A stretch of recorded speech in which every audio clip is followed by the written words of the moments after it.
Boy, this looks like a typical Saturday at Toyota of Portsmouth when we have a mail sale. Everyone wants the free stuff. Well, hey, listen, I'm sorry, but this is a big deal, so I'm going to have to read some of these notes I made. But back out of the way. First of all, welcome to Toyota of Portsmouth, the house of value. Can I have a show of hands of how many people have never been here before?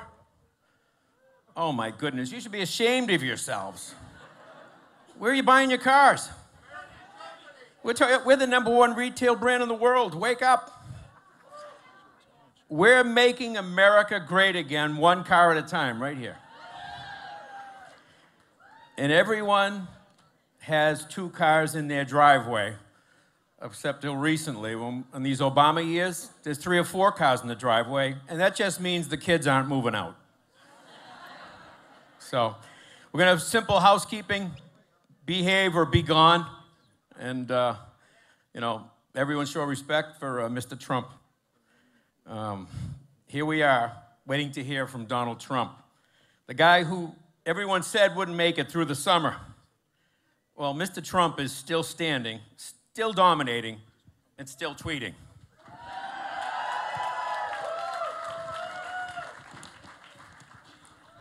Ignoring him will not work. He's a legitimate ratings machine, and he remains the clear frontrunner despite every effort to take him down. Maybe he's just a guy with tremendous talent, experience, and instinct, watching the decline of his country, getting really angry. Like all of us. He too has had enough, and he plans to fix it. He lives, breathes, and speaks like a successful entrepreneur. He is, after all, the real Donald Trump. Mr. Trump's common sense, demands of excellence of himself and those around him, and his mastering of self-promotion, make no mistake, no one handles this guy. No one tells him what to say. He always frames the debate.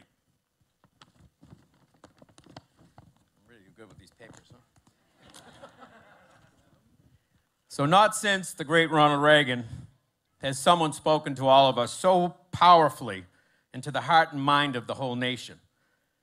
This is a real movement, one we haven't seen since maybe back in 2010, when we had a courageous Republican run for the Senate, and he had to remind everybody that it wasn't Ted Kennedy's seat, it was the people's seat. Well, as you're all aware, he is our host today. Along with my favorite reporter, his wife, Gail. I am so proud to introduce them as my friends, United States Senator Scott Brown and Gail Brown. All right, all right, all right. Thank you very much, thank you very much. Well, ladies first in my house, go ahead. Oh, when did that start? Just kidding.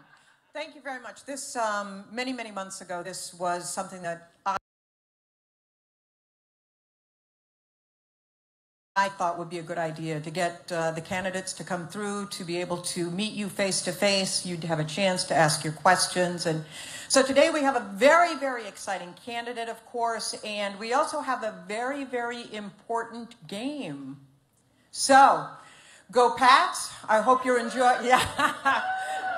I hope you all enjoy, and I'll turn it over to Scott. Thank you very much, honey. All right, so listen, everybody, thank you very much for coming once again. Obviously, a very exciting time. Thanks for your patience.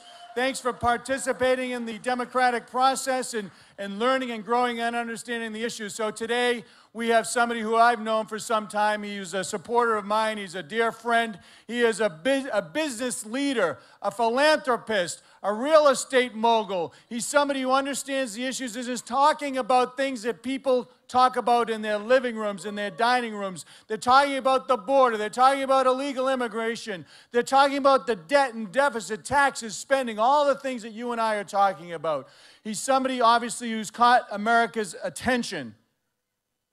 So, will you all welcome me to the business leader, real estate leader, father, husband, philanthropist, the next president of the United States, Donald Trump. Wow.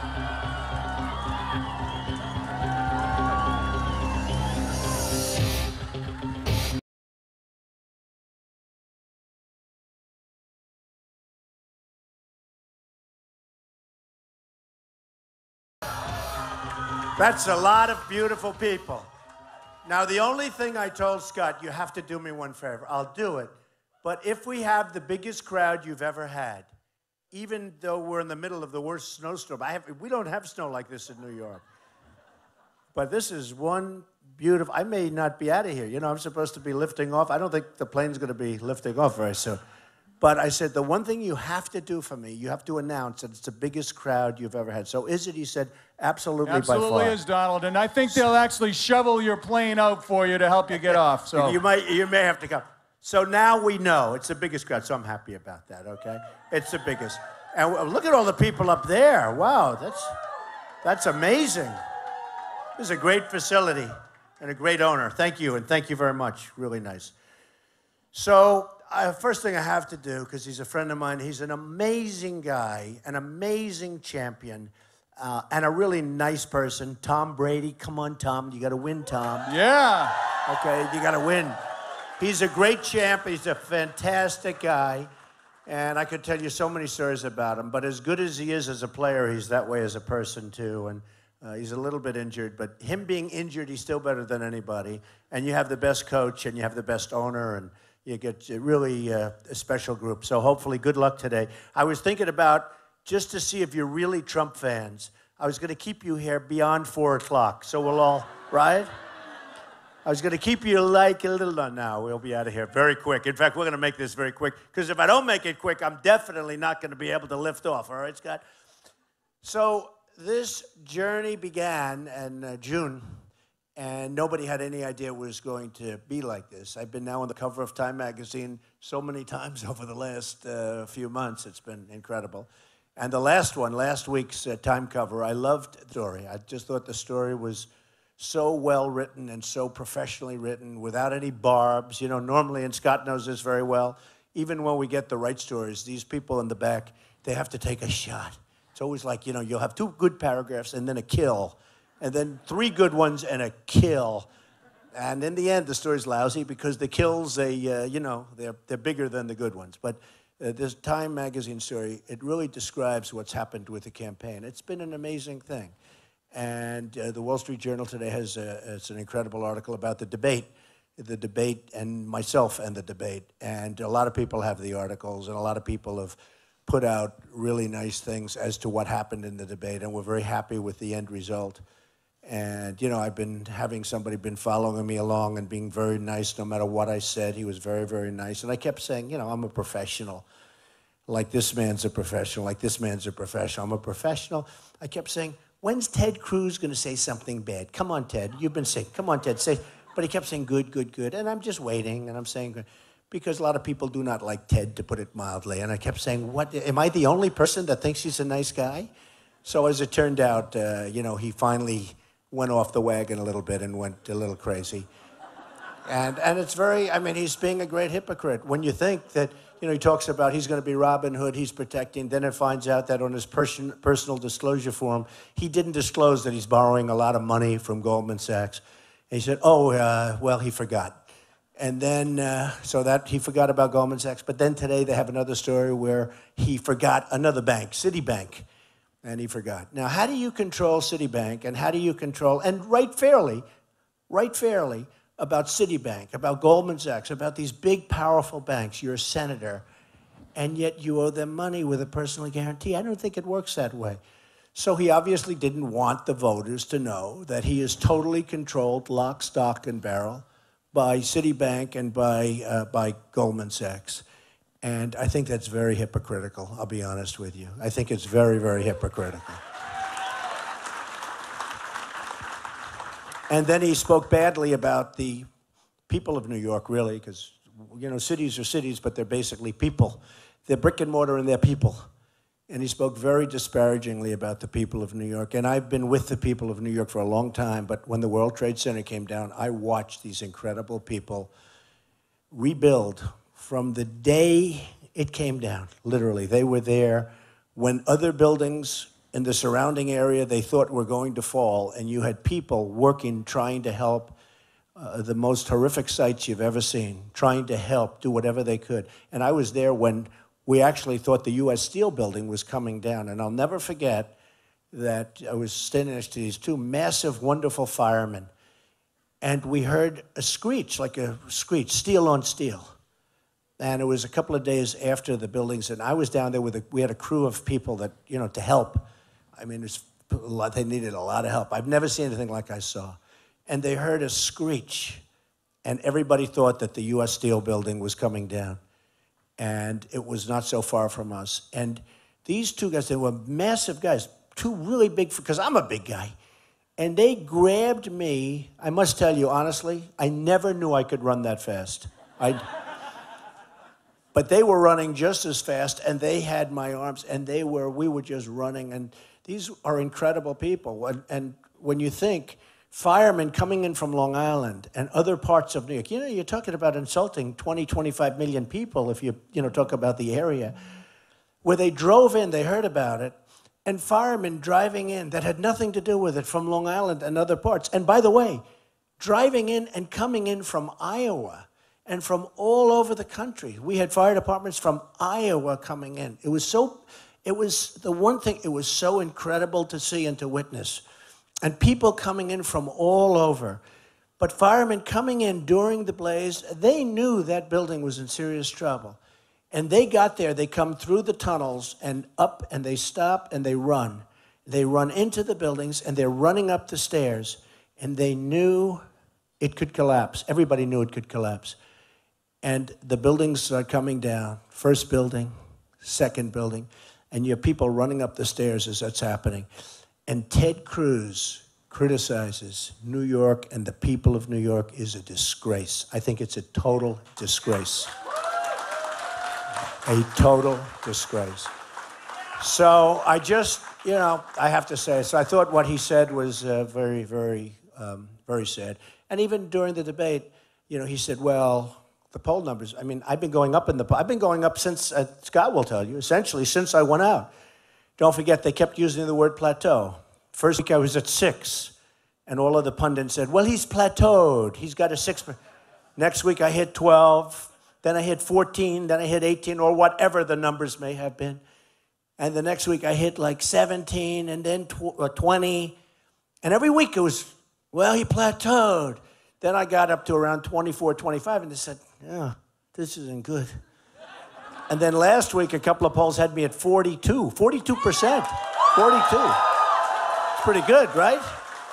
Don't forget, that's 42, and at that time, I think they had like 15 people. Now they're rapidly dropping out, and I think probably after Iowa or New Hampshire, there's going to be a lot of people leave. But, when you have 42 and you have 14 or 15 people that they're talking about, that's a tremendous percentage. I'd take that if we had 3, right? If they had 3, we'd take the 42. But we certainly take it when we have 15 people. So it's been an amazing run, and I've really enjoyed it. People say to me, what have you learned? And one of the things I learned, Scott, and you probably learned this too, I hope you have, because to me it's been a great experience. I've been written about very falsely, and the public gets it. They really understand it. Some guy the other day on television said, and they'll say things that are so unbelievable. I supported very heavily John McCain. He lost. It's okay. I supported Mitt Romney. He lost. I thought John McCain's, was a tough fight because the economy was not exactly too good. And I think that would have been I'm not sure that Abraham Lincoln could have won that one, right? But Mitt Romney, I would have thought that he could have won. We had a failing president. I think that's one that should have been won, and for some reason it wasn't. But I supported these two guys. But I supported very heavily in 2008. I supported John McCain, raised a lot of money for him. I was on his committees, everything else. And I had this guy, this really dopey guy I was watching last night, Bill O'Reilly, who's a great guy. But this dopey guy, no, I'm not talking about Bill. This dopey guy, Glenn Beck, he looks like hell. No, he's like a dope. And I've watched him cry on television all the time. He's doing very badly. His thing is falling apart. His company is falling apart. I see him on television. I actually called Bill O'Reilly. I said, Bill, why do you have a guy like that on television? Fox fired him, and then he goes out, does this thing. We heard he was doing well. He's not. But he's on. And the thing that bothered me, he said, Donald Trump voted for Barack Obama. Me.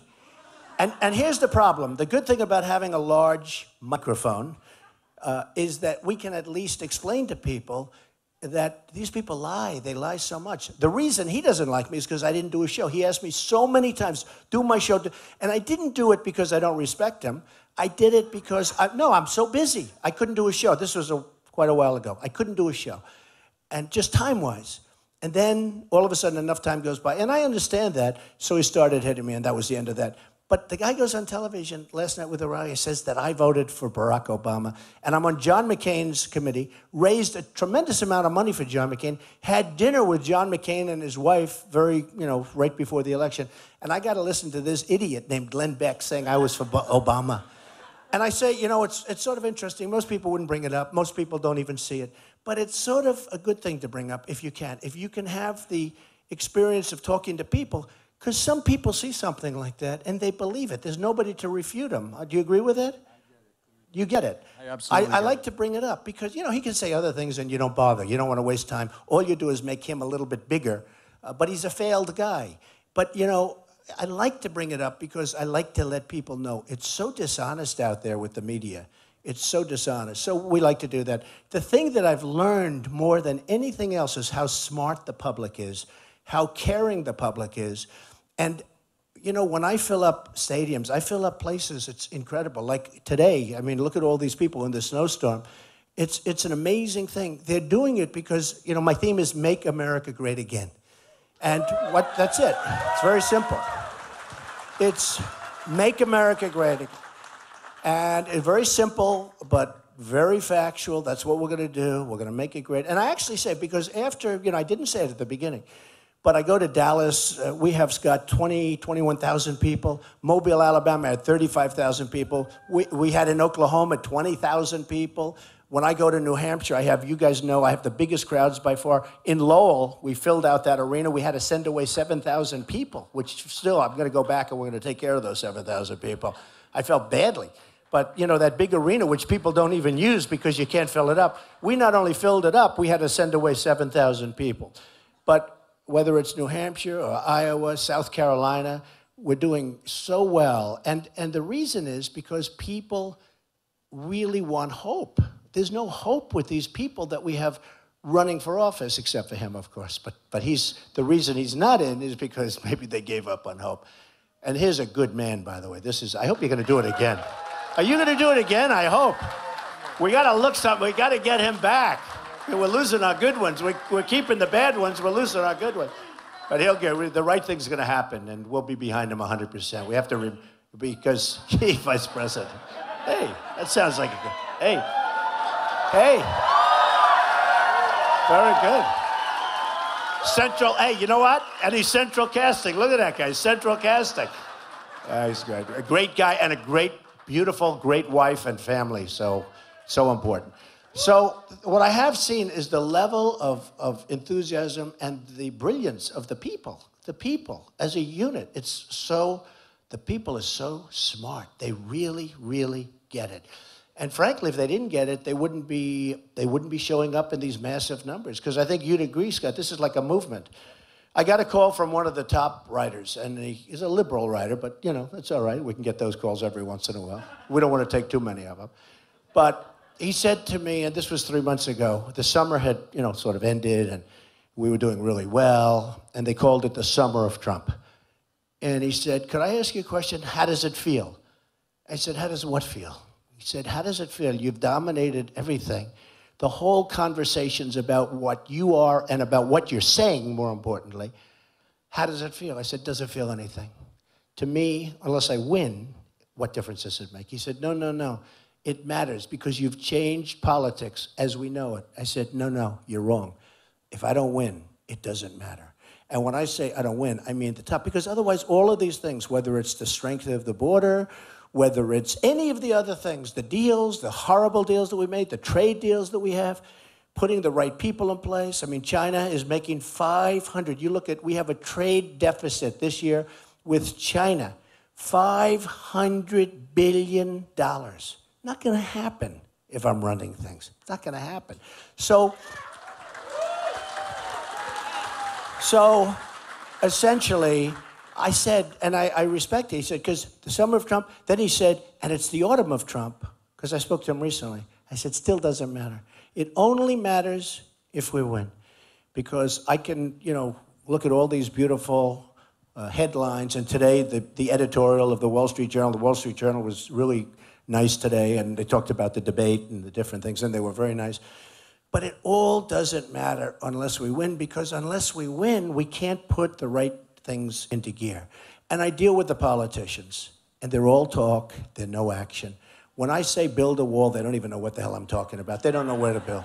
No, they don't. They really don't know. They don't even have a clue. And when I say the different elements that I say it very strongly, they don't know. For instance, who's going to pay for the wall? Mexico's going to pay for the wall. They're going to pay. Remember I said it. They're going to pay for the wall. The politicians come up to me on the dais, a couple of them. Nice people. I get along, actually, with most of them, and they say, Don, Mexico won't pay for the wall. I said, of course they will. Every business person in here knows what I'm talking about because they make so much money off the United States. Do the business people get it? Do you guys know what I mean? I'll bet this guy knows, right? It's called, hey, if you're making many billions more than the cost of the wall, they're going to pay. They're going to pay. Nabisco is moving to Mexico. Ford moving to Mexico. Many, many companies moving to Mexico. They're going to pay 100%. Not like 99 point. They're going to pay 100%. Now, maybe in different forms. You have to have flexibility because maybe they won't want to do it one way, then we'll do it the other way. If they don't want to do it, they'll do it. And we'll get along with them better. We'll get along with them better than they get along with us right now. Because right now they take advantage of us. I know Mexico very well. I have thousands of people from Mexico and Hispanic employees. Tens of thousands over the years. Tens of thousands. They're fantastic people. They're unbelievable people. But the leaders are too smart for our leaders. And they're too cunning. That's an important word, cunning. They're too cunning.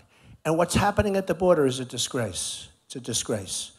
The whole thing is a total disgrace. Do you know in Mexico, it's probably the hardest, but one of the hardest is if Scott and his beautiful family want to become citizens of Mexico, which is unlikely, I think you're very happy in New Hampshire, it will be impossible for that to happen. Okay? Impossible. Impossible. Here we have people go through and they, walk in and essentially they might as well be citizens because the illegal immigrants are treated better than our vets. They're treated better, I'm telling you. They're treated better than our vets. And Scott knows. I mean, I had a friend that went to Mexico and he was there. He was there for like a week and he was there with his family and he was an extra day or 2 days because he had a problem with transportation. And they get called by the guards. When are you leaving? Oh, why are we leaving?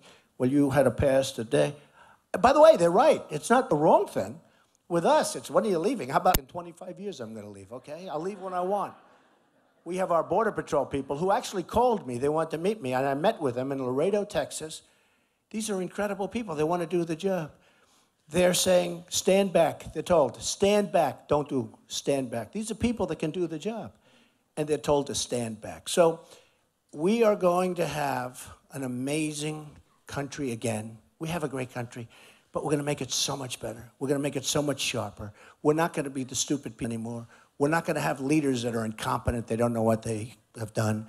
I guarantee you, I talked about so much the prisoners with the Iran deal where we give them $150 billion and then they treat those sailors like, did anybody get sick at watching that scene? Think of it. I know you would have gotten totally sick. I wouldn't have wanted to call you then. Sick and angry. When people said they were saying the other day, Trump is angry. Of course I'm angry. I want to be angry. Who's not angry? And they wanted me to say, no, I'm really not angry. I'm so happy with the way the country is a mess. I am angry. I am angry. I won't be angry for long because when I fix it, I'm going to be very happy. But right now,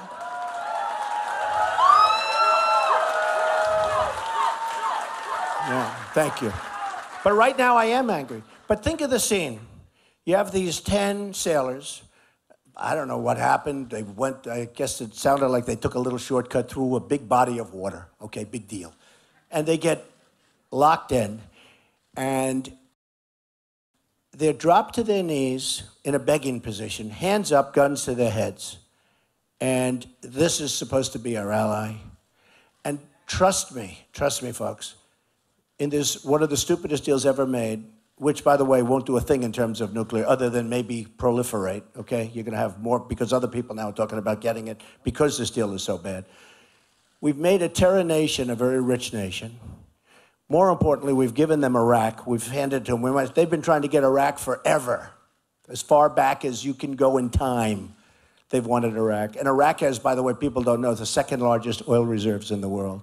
So not only did Iran get this deal, but they got Iraq, courtesy of the United States. Now they've taken over Yemen. And the reason they want Yemen is take a look at the border with Saudi Arabia.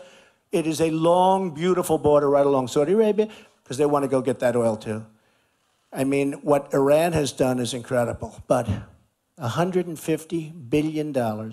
I have been mentioning this so much, and I guarantee you the United States has been putting so much pressure. Please give us our prisoners back. Please, please, please. This should have been done 3-4 years ago when the deal was struck. Before the deal was made, and this is the world's longest deal, they should have said, we want our prisoners back. Now, the reason, and what's happening, the reason they let the sailors go, is because in 2 days they were getting $150 billion. And these are smart people. They're not going to say, well, we're going to keep the same. They had to get the money. So they let them go. I guarantee you, Scott, that if that money weren't in play, they would have kept those sailors, 100%. They would have kept them, just like they kept the 4 people. Now I have to see what the deal is for the 4 people, because somebody said they're getting 7 people back. So essentially they get $150 billion plus 7, and we get 4. Doesn't sound too good. Doesn't sound too good. But we have to see, because I just heard about this an hour ago. And I'm happy they're coming back, but I will tell you, it's a disgrace that they've been there for so long. It's a disgrace. Remember that, a total disgrace. So when we started, just to finish, and then Scott and I will talk for a couple of minutes, but when we started, it really worked, and very importantly, it really started off as trade and border and this and that. Then we had Paris, and then all of a sudden it started looking like this whole situation was taking a very, very deep and dark, it was becoming a very deep and dark picture. And all of a sudden, CNN did the first poll, and all they're back there. I don't want to give them any unnecessary credit, because it's not like they treat me great, but they do these polls, and the polls, I guess they're legit with their polls, because Trump is always winning in the polls, right? So I like it. But they said, you've seen this, Scott, who wins on security? Trump. Who wins at the border? Trump. Who wins in the economy? Trump, by so much. And by the way, I don't mean Trump like Trump gets, a point more. Trump gets double, triple, quadruple, much more than anybody else. And then who wins on ISIS? And who wins with the military? Trump, Trump, Trump. So, all of a sudden, and this started happening, pretty much since Paris, and then you had the horrible situation in California with the couple. She comes in on a fiancé permit, and she's radicalized, and the other guy's probably radicalized, but he became radicalized, and they killed people. They gave them a wedding reception. People gave them a wedding reception. I mean, something's going on. We have to figure it out, folks. Something is going on. That even today, I'm leaving, and I'm seeing what happened. Today, a hotel was blown up. Many, many people dead. They don't even know how many people. Just blown up. Innocent people, blown up. And World Trade Center, we're talking about World Trade Center. Flying airplanes into the World Trade Center, into the Pentagon, 3rd plane, who knows where it was going? Who knows? They say it was going at the White House, but who knows where it was going? Brave people on that plane, by the way, brave people. But really brave people. But something's going on, and so it's changed very much, and I have been talking much more about the military, and they have much more confidence in me with the military than they have with these politicians that don't know anything. And they don't, believe me, they don't. And everything is, the word unpredictable, Scott. And so sometimes it's very tough for me, because they'll say, well, what do you do about this? What do you do about this? And I want to say, I have a chance of winning. I don't want to really tell you what I'm going to do, like on military. Like I've been saying oil. Take the oil, take the oil. I never wanted to say it. I wanted to surprise them, right? But it got to a point 6 months ago when I had to say it. I was saying to them, no, I don't want to tell you. I know what to do, but I don't want to tell you. And they'd say, oh, he doesn't really know. Finally, I had to do it. I mean, you have to win. I hated to tell them, take the oil. And then the government said, you can't take the oil. You can't do that. You can't do it. General MacArthur couldn't do it. General George Patton, they would have had the oil 4 years ago. They would have had the oil. He would have had the oil before he stepped out of his airplane, right, to claim victory. But it's one of those things. So a couple of weeks ago, right after Paris, they started taking the oil, finally. But I said, take the oil and keep the oil. They just take the oil. They just bomb the oil. I said, take it. No, you keep the oil. Folks, you buy it, you keep it, right? and then you distribute it. You take some and you give some to the veterans and to the wounded warriors and to the families who lost people, and you give some to the families that have had death and horror in their lives. And what have we got out of Iraq? We've gotten out of Iraq, I'll tell you, $2 trillion it cost, thousands of lives, wounded warriors who we all love all over the place. We got nothing, and they won't even listen to us. And now Iran is taking Iraq. So I said, keep the oil. We give some to people that really were affected. I mean, you have families that lost sons and daughters, and they got nothing. They have nothing. So I just say that we're going to run our country properly. We're going to be respected again, and it's great that you're here. And if I don't get the hell out of here soon, I'm never going to be able to take off. Go ahead. All right. So he'll ask me a couple of quickies. Yep. First of all, thank you very much, Donald. Thank you for that wonderful presentation. Let's hear it for Donald Trump, everybody.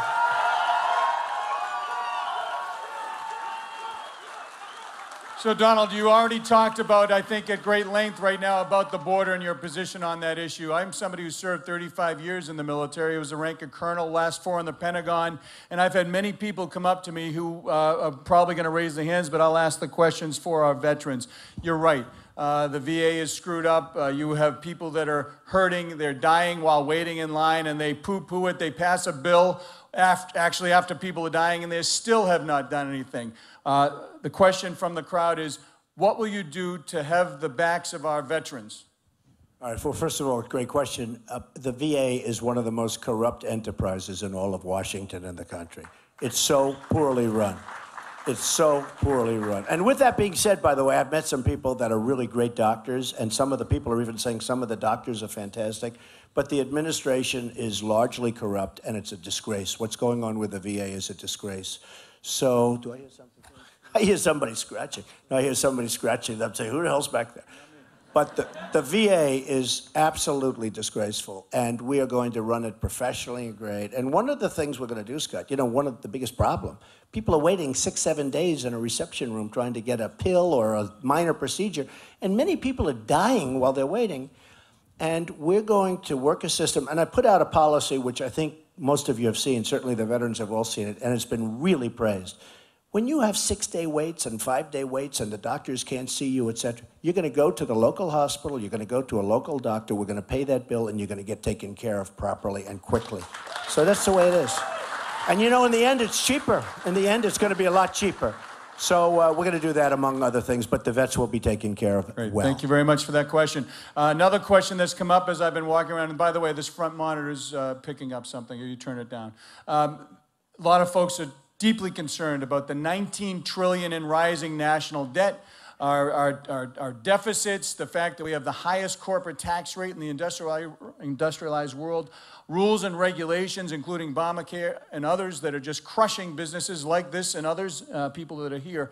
What is your plan to deal with the economic challenges, including our debt and deficit? Okay, well, first of all, we're going to repeal and replace Obamacare, which we have to do. I mean, premiums are going up 25, 35, 45%. Your deductibles, you'll never get to use it. You have to be hit by a tractor to use it. I mean, the deductibles are so high now that you'll never get to use it. So Obamacare is a disaster. And honestly, it's going to fold by 17 anyway.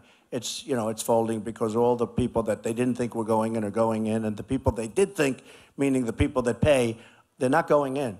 So we are going to get rid of Obamacare, and we're going to have a great plan. And it's going to be a much less expensive plan, and it's going to be a plan that's much better for the people. So much fat. When I look at, I watch a guy like Jeb Bush, who's totally in favor of Common Core. And I say, no wonder he's down at 2%. No, how, can you imagine? Jeb Bush is in favor of Common Core, totally against Common Core, me. Totally against, we're going to kill the Common Core. We're going to bring education back to the local communities where it should be. We're going to have great education. Don't forget, with all of the money we spend, we spend so much on education. #1 in the world. So we're #1 per pupil in the world by a factor of, you have no idea, by so far ahead. We're number 28 in education. We have third world countries that are ahead of us. So we're bringing education back. We're getting rid of Common Core. While I'm on a subject, Second Amendment, we're going to cherish and protect our Second Amendment. It's under siege. It's under siege. And we're going to be cutting a lot of the fraud, abuse, waste. There's so much of it, and we're going to start chopping down that $19 trillion. Hard to believe, $19 trillion. but we're going to start chopping it down, and we'll chop it down very significantly quickly, and we're going to bring jobs back to this country, believe me. Thank you very much, John. Just so you know, when I was there, it was $11.95 trillion, and you see where it is today. Now, we have a question right here, this young lady, and then I see we have a question right there. Hi, so I just want to ask, college debt is a huge problem right now, and luckily I go to a university that I get to go for free because I'm under income cap. Right. But student debt is a huge issue, and I wanted to know what you were going to do when you're president, Mr. Trump. Okay. It's one of the biggest questions I get from young people, because I go all over, and it's student debt. One of the big answers, obviously, Scott, is jobs. Because, you know, the biggest problem is they graduate. They don't mind the debt as much as they mind the fact that they go through 4 years or 2 years of college, and then they get out, they can't get a job. So we're going to create jobs. I always say, I will be the greatest jobs president that God ever created. That's what I do is jobs. I have thousands of jobs. Okay. So we're going to create jobs, so important. But you know what's happened? Students are going out. I've been watching this process, and I'm not even blaming the college. It's sort of natural. It's a very, bad system in a way. Students go out and they borrow money from the federal government. Now they have the money. And the colleges keep going up, up, up, much more than they should be going up, because all they do is take all this money, because essentially they're borrowing it. They just have, the students are like a middleman. They're just taking from these students. So there's no incentive for the colleges to bring costs down. And the college costs, running the college, they're going through the roof, including salaries for the top people. I'm looking at salaries that some of these people are making, and it looks like they're running General Motors, or when General Motors runs properly. But it looks like they're running, a major corporation. And it's really a problem, because and I understand how the system works, and that's sort of the way the system works. But the way we have to do it is we have to go in and check it, because what's happening in the colleges, they're taking this money, and the next year they go up, and the government gives more money to the students. So the one that suffers, the people that suffer, the students, I'm going to solve the problem. Okay? Thank you. Good question. We have a young lady right here. If you could hand the mic straight back to this young lady right there. Raise your hand high, young lady. Speak right in the microphone. So I have a two-part question. How are you planning on keeping the country safe from international threats? Okay, well, that's a very big question. Good question. It's a great question. I hope the second part isn't quite as big. That could be a part 5 question. Look, we need a strong military. Right now we have a military that's under siege. When General Orellana left a few weeks ago, he said that we are the least prepared that he's ever seen, our military. And yet we should be the most prepared, because the world hates us. Obama and Hillary have done a job. I mean, the world is under flame. The world is burning, and they hate us. And if you think about it, during the Obama administration, look what's happened. And our military has become absolutely, I'm in the real estate business. I get these listings for military bases all the time. Military base. I say, how many of these things are we giving up? We have military bases. So many are closing. We are going to have a military that's so strong and so powerful that nobody's going to mess with us. Believe me, okay? Nobody. And I have to add, and I think you would agree, it's very costly, but that's cheaper than what we're doing now. Absolutely. Absolutely. And your second part to your question?